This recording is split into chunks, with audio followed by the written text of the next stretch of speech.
पाकिस्तान में मुजफ्फरनगर के 3 भाइयों की हत्या कर दी गई। तीनों भाइयों को आतंकियों ने अपनी गोली का शिकार बनाया। मुजफ्फरनगर में अब उनके 100 साल के पिता ही जिंदा बचे हैं, जिनके लिए अब इस दुनिया में गम और दर्द के सिवा कुछ नहीं बचा।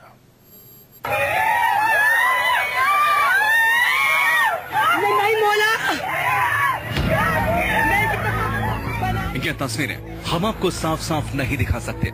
खून से लथपथी हिंदुस्तान के 3 भाइयों की लाशें हैं। इन्हें मुहर्रम के दौरान आतंकियों ने गोलियों से भून दिया।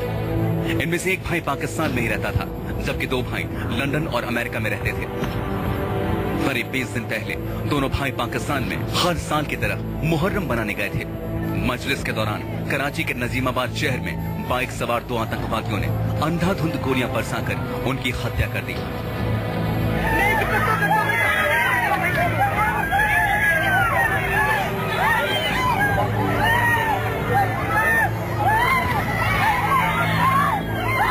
इस हमले में नासिर, बाकर और मुर्तजा मारे गए। इन भाइयों की मौत के बाद मुजफ्फरनगर के इस घर में मातम पसरा है। 100 साल के बुजुर्ग पिता के पास अब सिर्फ आंसू हैं। ये पिता अब बेटों की याद में फफक फफक कर रो पड़ते हैं। मौत और जिंदगी में थोड़ा ही फर्क है। मरने वाला हमें देख सकता है, हम मरने वाले को नहीं देख सकते। तो मैं लेट गया बिस्तर पे, तो मैंने कहा, बेटा नैयर, तू मुझसे बहुत प्यार करता था, तू मुझसे बहुत प्यार करे था, तू मुझे जान सही, तू जिंदा है, तू मुझसे मिलने आ जाए। अगर हमने अभी तक तो नहीं आया भाई, बस और क्या बता। कैसर अब्बास 100 साल के हैं। कुछ दिन पहले ही उनकी अपने एक बेटे से बात हुई थी। सुनिए उनके बेटे ने उनसे क्या कहा। 100 साल की उम्र है, बोल भी रहा हूँ, ठीक बोल रहा। तो उससे वो कहने लगा, पापा मुझे कुछ परेशान नजर आ रहे। मैं आपसे कसम खा के कह रहा, मैंने उससे कभी पैसा नहीं मंगाया। वो खुद भेजता था, बहुत भेजता था, मगर मैंने कभी नहीं। मगर उस दिन मैंने कहा, हाँ बेटा मैं बहुत परेशान हूँ पापा, पैसे का। मैं कहा, हाँ पैसा, यूं मारी चुटकी, पापा फौरन भेज रहा। अगले दिन मर गया हुआ। कैसर अब्बास खुद 6 साल पाकिस्तान में रह चुके हैं। पाकिस्तान में बिताए उन 6 सालों को वो जिंदगी के सबसे बुरे दिनों के तौर पर याद करते हैं। वो कहते हैं उन्हें अपने मिट्टी और वतन की बहुत याद सताती थी।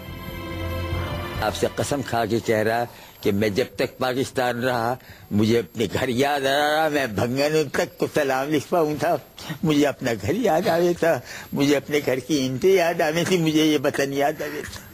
मैं इस तरह के शख्स हूँ। आज भी ये बड़े गर्व से अपने बेटों के बारे में बताते हैं। उन्हें अपने बेटों पर बहुत फख्र है। रोजी रोटी की बात ना पूछिए। मेरा बड़ा लड़का हबीब बैंक का सीनियर वाइस प्रेसिडेंट होकर रिटायर हुआ है। हबीब बैंक वालों ने बहुत बड़ा आर्टिकल लिखवा के भेजा हुआ है। सीनियर वाइस प्रेसिडेंट था।